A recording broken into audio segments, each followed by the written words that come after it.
Il existe quelque chose qui peut stopper la perte musculaire après 60 ans. Ce n'est pas un médicament, ce n'est pas un complément alimentaire vendu en pharmacie à prix élevé. C'est quelque chose que vous pouvez ajouter chaque matin à votre café, quelque chose qui est probablement déjà dans votre cuisine. Et quand cette chose se combine avec votre café, elle envoie un signal extrêmement puissant à vos cellules musculaires, un signal de reconstruction, un signal de résistance, un signal que votre corps attendait peu, être depuis des années sans jamais le recevoir. Restez avec moi, parce que ce que je vais vous révéler aujourd'hui va changer la façon dont vous regardez votre tasse du matin, et peut être la façon dont vous regardez votre corps. Bonjour, je suis le docteur Pierre Martin, néphrologue. Dans mon service, je vois chaque jour des patients de plus de 60 ans. Et parmi les changements physiques qui m'inquiètent le plus, pas les plus spectaculaires, mais les plus insidieux, il y a la perte musculaire progressive, la sarcopénie. Ce mot que peu de gens connaissent, mais que tous les médecins qui travaillent avec des patients âgés voient partout. Des jambes qui s'amincissent, des bras qui perdent leur force. Une silhouette qui se vide lentement de sa substance. Et avec cette perte musculaire, une cascade de conséquences que la plupart des gens n'anticipent pas. Des chutes, des fractures. Une perte d'autonomie. Une dépendance progressive. Un vieillissement accéléré. Mais voici ce que je veux que vous reteniez dès maintenant. La sarcopénie n'est pas une fatalité, c'est un processus. Et comme tout processus, il peut être ralenti, il peut être stoppé. Et dans certains cas, il peut être partiellement inversé. Même après 60 ans, même après 70 ans. La biologie musculaire est beaucoup plus plastique que vous ne le pensez. Et l'ingrédient dont je vais vous parler aujourd'hui est l'une des clés les plus accessibles et les plus documentées pour activer cette plasticité. Restez avec moi jusqu'à la fin. Parce que la façon dont vous devez combiner cet ingrédient avec votre café, le timing, la quantité, la méthode, est aussi importante que l'ingrédient lui-même. Et cette partie, presque personne ne vous l'explique correctement. Mais avant de vous révéler l'ingrédient, je veux que vous compreniez ce qui se passe dans vos muscles après 60 ans. Parce que comprendre le problème, c'est comprendre pourquoi la solution fonctionne. Parlons de la sarcopénie. Parlons de ce qu'elle est vraiment, et de pourquoi elle commence bien avant que vous ne la remarquiez. À partir de 30 ans, le corps humain commence à perdre de la masse musculaire. Lentement d'abord, environ 1% par an. Mais après 60 ans, ce rythme s'accélère. Entre 1 et 2% par an. Et après 70 ans, jusqu'à 3% par an dans certains cas. Ce n'est pas seulement une question d'esthétique, ce n'est pas seulement une question de force. Le muscle est un organe métabolique. Il régule la glycémie en absorbant le glucose. Il produit des myokines, des hormones musculaires qui protègent le cerveau, le cœur et les os. Il soutient la posture et l'équilibre. Il génère la chaleur corporelle. Et il est le principal réservoir d'acides aminés du corps, la réserve dans laquelle l'organisme puise en cas de maladie, de stress ou de blessure.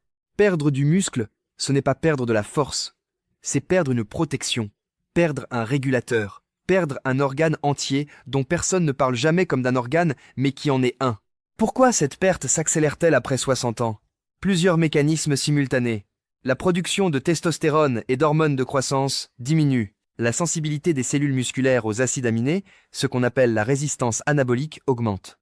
C'est dire que les protéines que vous mangez sont moins bien utilisées par vos muscles pour construire de nouvelles fibres. L'inflammation chronique de bas grade, ce feu intérieur silencieux dont j'ai déjà parlé, accélère la dégradation des protéines musculaires.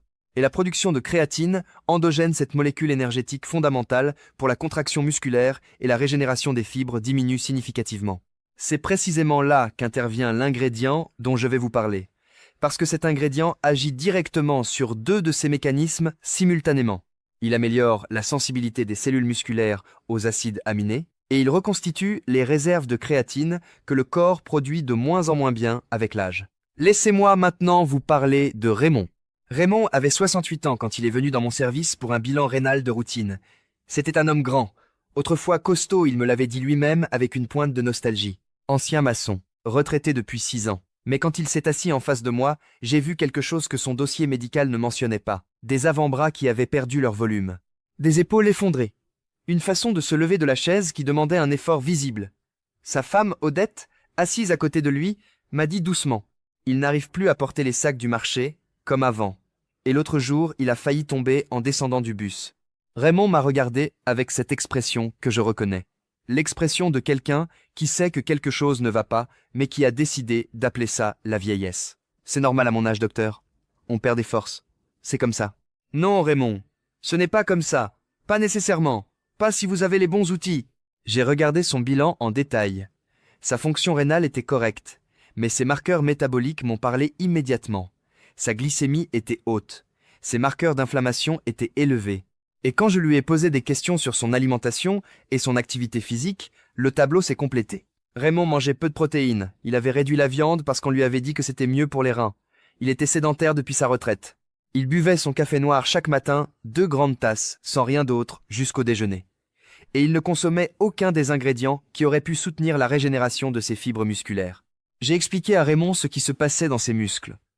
La résistance anabolique, la perte de créatine endogène, l'inflammation qui accélérait la dégradation. Et je lui ai proposé quelque chose de concret, quelque chose de simple, quelque chose qu'il pouvait faire dès le lendemain matin sans changer radicalement sa vie. Ajouter de la créatine monohydrate à son café du matin.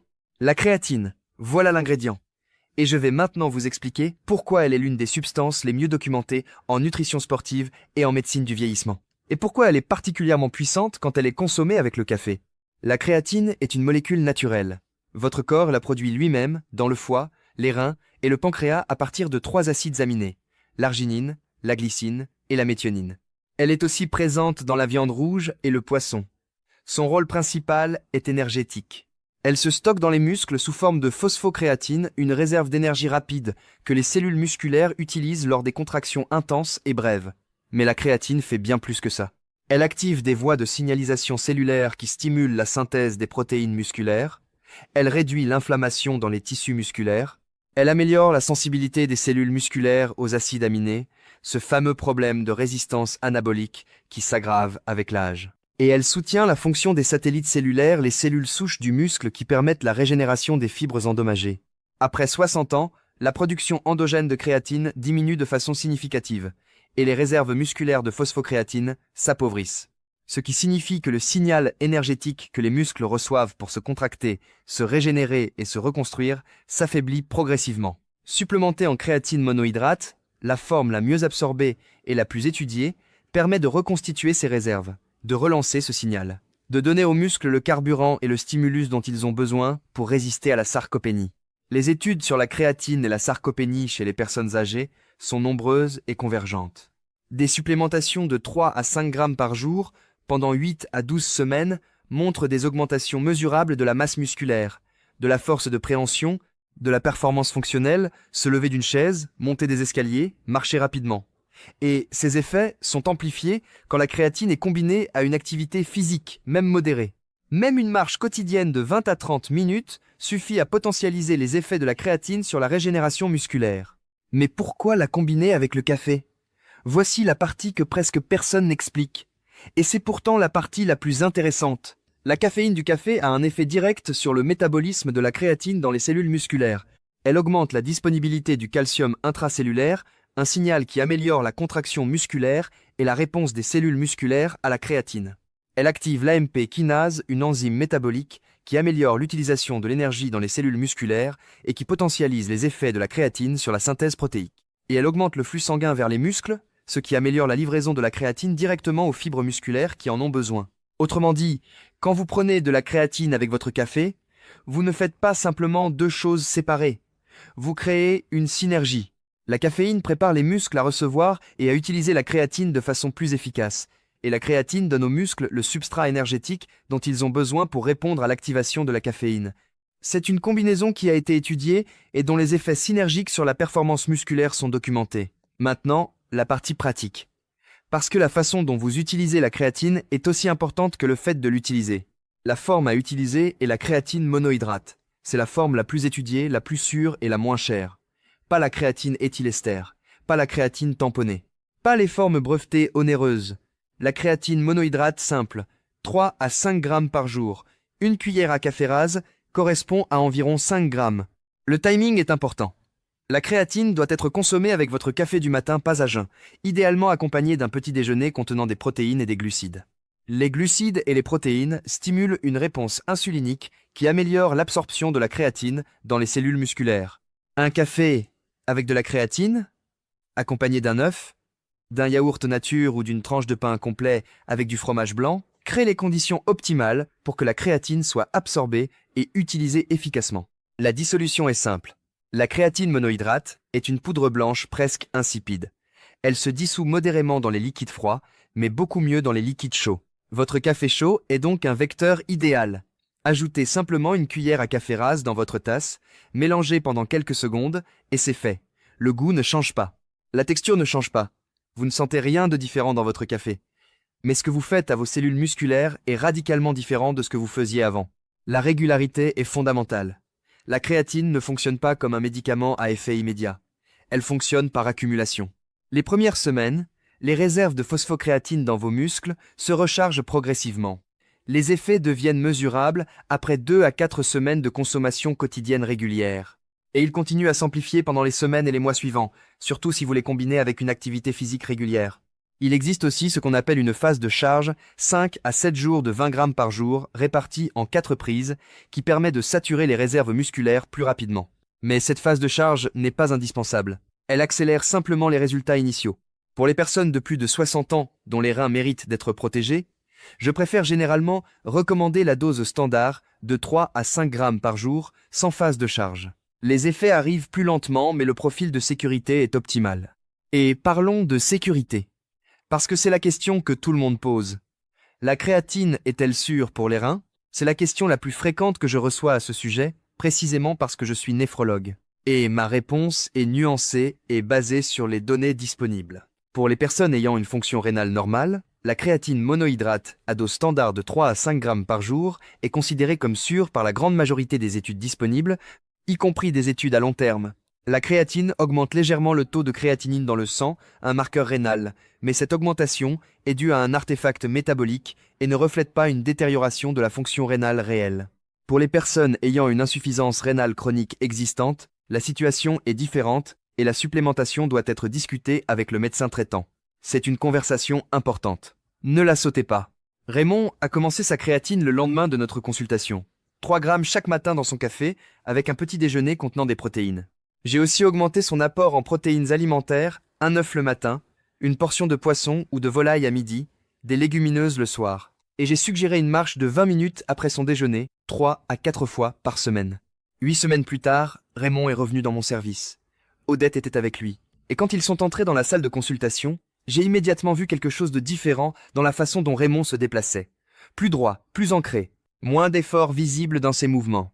Odette a parlé en premier. Elle a dit « Docteur, la semaine dernière, il a porté tous les sacs du marché lui-même, les 2 mains pleines. Il a monté les escaliers sans s'arrêter. Et avant-hier, il a aidé notre voisin à déplacer un meuble.